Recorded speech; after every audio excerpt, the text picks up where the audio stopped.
Can a king stop the sea or a president hold a country together with words alone? Sounds impossible, right? But these strange questions take us straight into the world of leadership. Real leadership that goes beyond power, rules, and orders. Today we're going into the lives of two leaders who couldn't be more different. King Canute and Abraham Lincoln.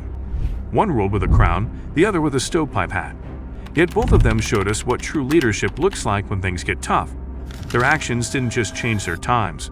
They still echo in our world today. Stay with us, and if you're enjoying what you're hearing already, hit subscribe and turn on the bell right here on the Edutaining History channel. The world of King Canute, a Viking who wanted peace more than war. Sounds strange, but that's exactly who King Canute was. Before he ever faced the tide on that legendary beach, he was already showing people what kind of ruler he intended to be. The 11th century was no gentle time. It was all blades, battles, and kingdoms fighting for every inch of land. But Canute, he did things differently. When he became King of England, he didn't plunder it. He ruled it like it was his home, not just his prize. This was a man who didn't come in swinging swords. He came in with a sharp mind. He saw a division, and instead of exploiting it, he patched it up. People expected blood. Canute brought unity. He balanced ruling three major kingdoms, England, Denmark, and Norway. That's not just impressive, that's unheard of at the time. And how did he do it? By learning, listening, and leading without needing to yell the loudest. Now let's talk about that throne in the ocean moment. Canute told his servants to carry him to the edge of the sea. He sat there and told the waves to stop.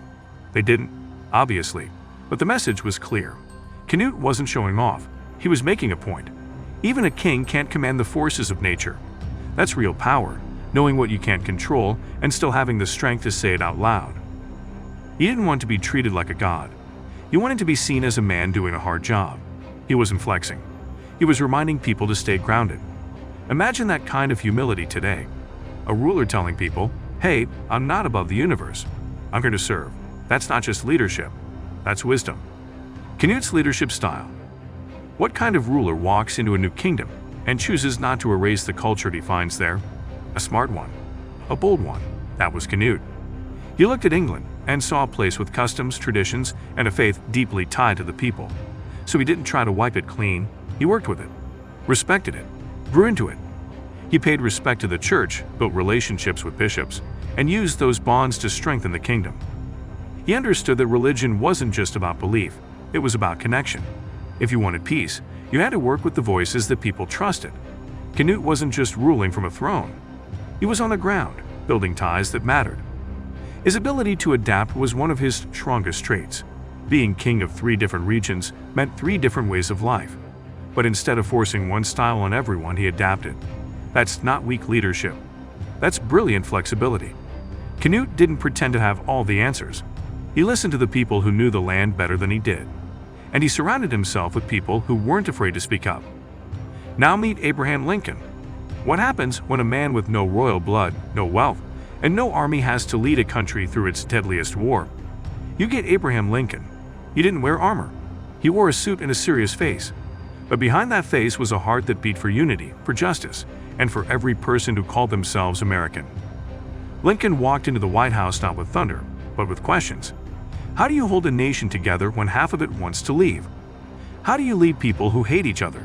These weren't easy problems, but Lincoln didn't run from them. He faced them slow and steady. He didn't shout. He didn't rage. He told stories. He made jokes. He cried in private. He visited soldiers, walked among the wounded, and wrote letters late into the night.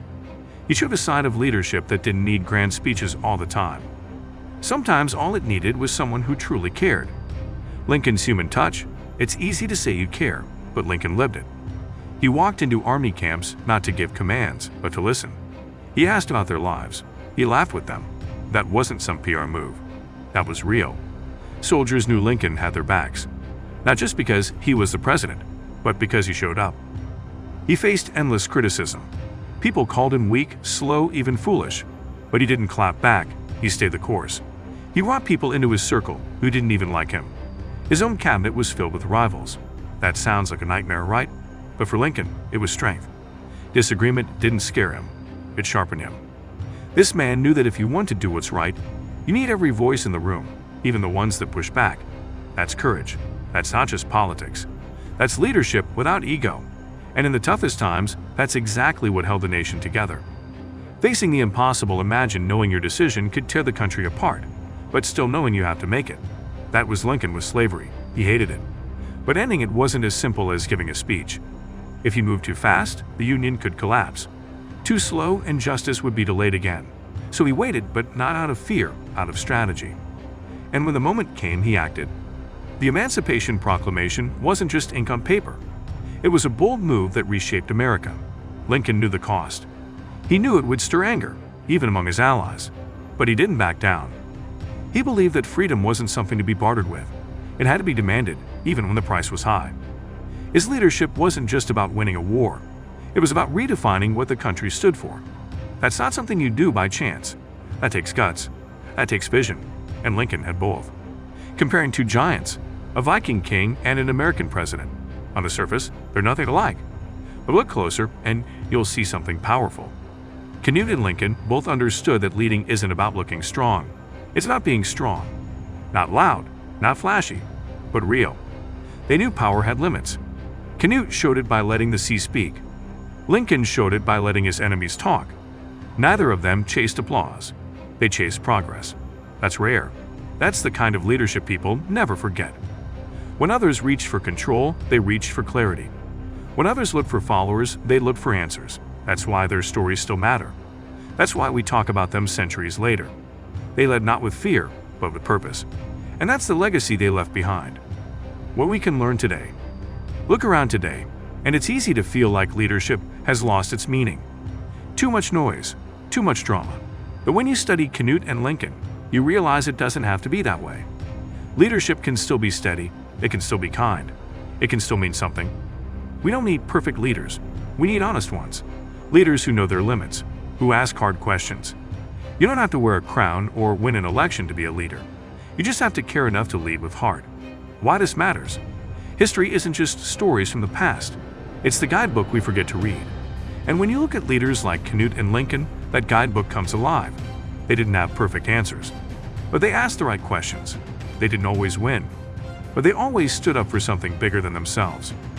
We live in a fast world, but real leadership takes time. It takes patience, honesty, and vision. Canute and Lincoln remind us that even when things seem too broken to fix, someone has to step up. Someone has to believe it's worth trying. That someone can be any one of us.